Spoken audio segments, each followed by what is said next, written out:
Hello, everyone. How are you all doing? I hope you're all well. This is the third video, maybe the fourth video I've made from the sunroom. I should start calling these the sunroom sessions. So I want to make this short and sweet. There are some emails that I received and some questions from different students. So hopefully, I figured a video might be able to answer them quickly instead of typing and emailing all these answers because some of you might have the same questions. So the first is marking period number 3. As far as I'm concerned, I have enough grades, I have enough scores, you've earned enough points. So what you see in Sapphire basically is what you've earned for marking period number 3. I think that's more than fair. I have my checklist here that I'm going through with questions and things that students have asked me or emailed me about. I brought home the phone log, so that is accurate. The max amount of points was 20 points for that. So, and this is Jackson. Jackson the lab right here. She's chilling out here with me. So, marking period number 3, as far as I'm concerned, it's over. Other teachers, different story. They may have assignments for you to finish. There might be some grades you need to get done for other teachers. But as far as your grade 9 science, for me, for third marking period, we're good. Okay? Question about notebooks. Well, that's an impossible thing to do in this situation. It's different when you're in school. When class by class, I can take the notebooks and go through 20 notebooks or however many students are in the class, and I physically have the notebook in my hand and I can page through each page. Students had asked about taking pictures of each page and sending them to me. Well, the first thing is not everybody has their notebook at home. Secondly, even if everybody did have their notebook at home, it's anywhere in the range between 10 to 15 or more pages. So imagine that. That would be over 1,560 photographs that would come to me in no particular order, not alphabetical, not by class section. It would be impossible to go through each picture. That's even given the fact if you were able to upload every single page and send every single page, and it came to me and I was able to download it. So basically it's impossible. So I'm sorry about the notebook situation, but you know what? Notes are notes, and learning is not wasted. You took notes, that's great. It's a good skill to have. So consider yourself better for it. It's just not going to be a grade for the notebook this marking period, third marking period. Okay. Another question was about not being able to see the assignments. Well, that's because I have them on lock until April 1st. April 1st is when we're supposed to start the virtual class sessions. So on April 1st, which is this coming Wednesday, those assignments should be available. I'm going to try to be really careful about naming them and putting dates to make it very, very clear. I'll try to stay with the format. I'm calling them virtual classroom sessions. There's one that you should already be able to see. It's just called virtual classroom sessions. And that will open and link you to a Google slide presentation. That's kind of an overview. I have 3 days set up there already. So it's kind of like the week in, like overviewing the week and the activities, kind of a summary. So you can kind of see what we're going to be doing each week. And our first week's only 3 days. But then each assignment will have a specific number. For instance, assignment number 1. And then you'll see assignment number 2, and it'll actually have the date April 2nd.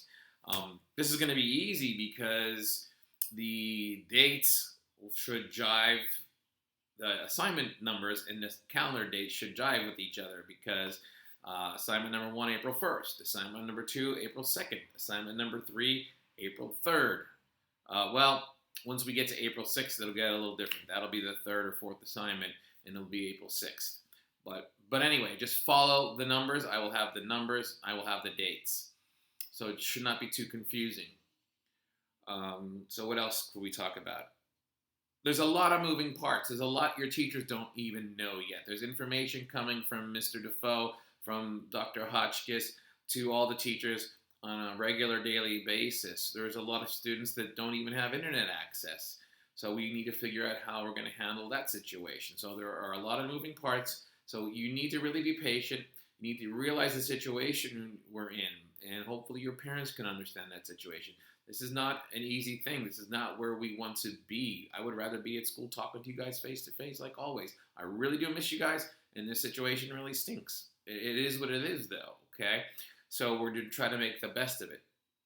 So basically, everything that you're doing for me from this point on, starting April 1st, will be counting towards the fourth marking period. And to try to keep you accountable, everything you do for me will have some points attached to it, whether it's a 10-point assignment, a 20-point assignment. In fact, the second day, it's listed as an assignment, but it's also in the quiz section. It might show up in both places. You're answering questions based on a video you're going to watch. You've already seen the video, so it's a review, and there'll be some multiple choice or fill-in questions. So you're more than welcome to watch the video and answer the questions at the same time, that kind of thing. But there's points attached to it. Okay, I want this to be stressful. I don't want this to be stressful for you. I want you to just be at ease with this, with everything that we're doing. So basically, we'll start slow on Wednesday. We'll have another assignment on Thursday. And then on Friday, April 3rd, if you actually look at the overview that you should see now on Canvas, the virtual classroom sessions, your Friday, I'm actually just saying it's a work session day. So basically, it's just time to do the work that you may not have had time to do on either Wednesday or Thursday. So there's an assignment for Wednesday, April 1st. There's a different assignment for Thursday, April 2nd.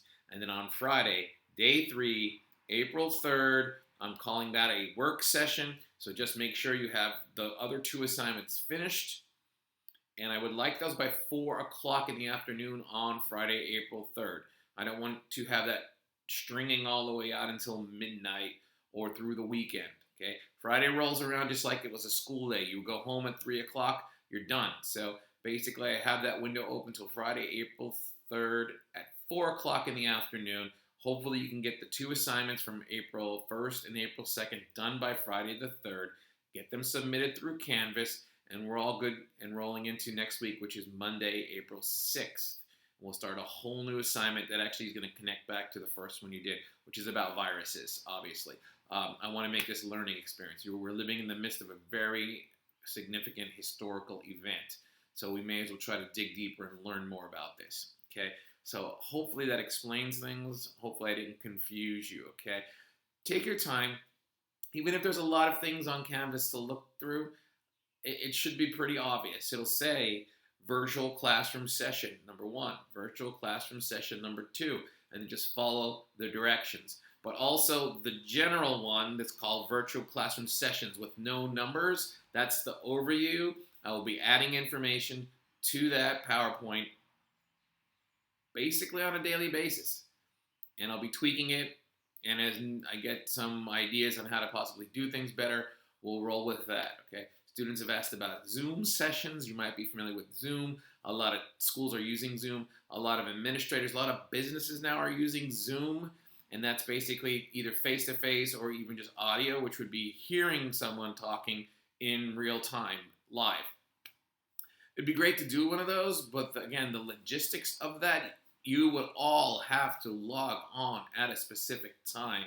I would have to be at home talking to you. You would all have to log on. We would have to have the session, and then you would all have to log off, and then the next class would have to log on. And I'd have to do that 7 times. You got to keep that in consideration. I have 7 classes. Now you might say, let's do it all at one time. That's great. How do we have 120 students coordinate the best time of the day they all can log on to talk to me on a live chat format? It's impossible. But we could give it a try at some point. Maybe we could just see how many. Maybe if we even get half of you guys, 50%. 60 or 70 out of 120. It might be cool to try and see. But for now, keep looking in Canvas. I figured out how to email you to your Google email through Canvas. So hopefully you're seeing these messages, whether they're traditional emails or emails with videos attached. So hopefully you can watch this video and hopefully you're not too confused. Please feel free to email me if you have any questions or if you're confused. All right, so again, let's not stress about this. Let's start slow on Wednesday, April 1st. Pretty easy assignment, a little constructed response. I do not want you going out and researching or Googling. So it's just basically you're responding to what you already know. You'll see the prompt on April 1st. If you don't know anything, then leave it blank or just at least say, I really don't know much about this topic. At least respond to it in some way that I can see that you saw it and I know that you responded to it. Okay? Some of you might respond with a few sentences. Again, the big question is going to be, well, how much do you want us to write? Or how much is enough? Not to be sarcastic, but you've made it to ninth grade. You've all answered constructed responses before. I think you should have a feeling inside. You should know what a decent answer is for a constructed response. So give it your best shot. And again, at least respond in some way to be that I am aware that I don't really know much about this topic, or you might just know one or two things. And even if the things you think you know are not correct, that's okay. That's what learning is all about. That's my job as a teacher, to see what you know and to help you correct things and help you, if you have some misconceptions, to try to help you with those misconceptions and get a better understanding, right? So with all that being said, I think I covered everything on my list, right? So the main thing, don't worry about notebooks. That's not a big deal, okay? Third marking period for me, for science class, over and done with. I think your grades look really good. It's more than fair. The cell phone bonus is in there, all right? I think we're good to go. So please don't hesitate to contact me. And let's give this a shot. We'll see what happens. Again, remember, this has a lot of moving parts. This is a work in progress. And who knows where we will be 2 days from now, a week from now, or 2 weeks from now. Where I hope we'll be is I'll be looking at you face-to-face in my classroom on Tuesday, April 14th. That's what I hope. I don't know for sure. Nobody knows for sure. We can't predict the future. But again, be safe out there. Try to get rest. Try to eat well. Maintain social distance. Don't overwhelm yourself with news. Be careful of the things you read online because there's a lot of misinformation out there. So just take your time. Think of things scientifically. Think of bias. Think of what you're listening to, who you're listening to. Don't let yourself get overwhelmed by all of this. It's all good. It's all good. It's just history. Again, you're living at a really interesting point in time, and we'll get through this together. All right? Miss you guys. Hope to see you very soon. Take care. Jackson, say goodbye. Say goodbye. All right. Take care, guys.